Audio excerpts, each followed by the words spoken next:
Let's talk Tanya for the 18th of Nisan.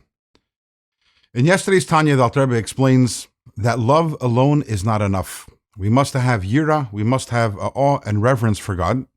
And that is true about every single mitzvah, even if we are absolutely excited and passionate and in love and want to do the mitzvah, we need to pause, take a moment to experience yira, to experience reverence for God. And why is that? Because love alone is about me. I love, I want to be close. I want a relationship.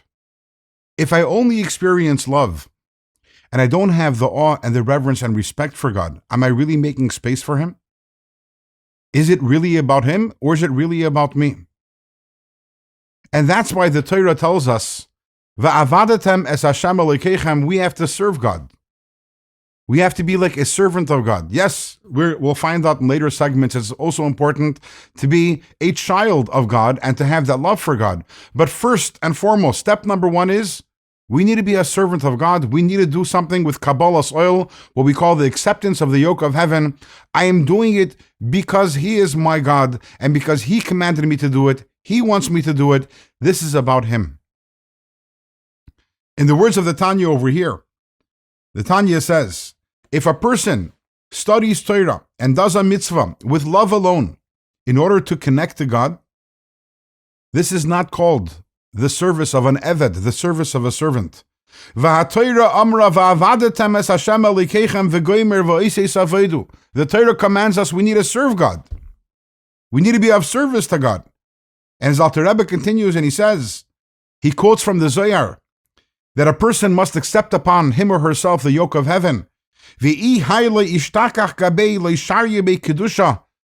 this ingredient is missing, if a person does not have the acceptance of this yoke, this very basic feeling of awe and reverence for God, there is no kedusha, there is no holiness in the mitzvah. Why?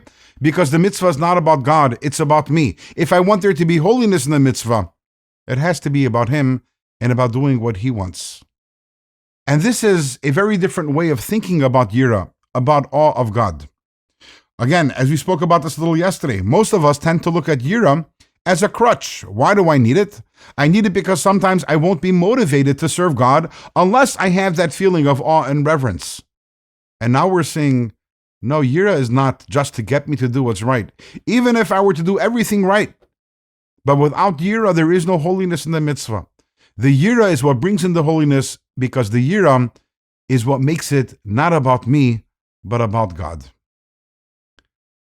But what if I contemplate the fact that God is my king, and God is watching me, and God is relying upon me, and I still can't muster any feelings in my heart? Then what? That will be the topic of tomorrow's Tanya.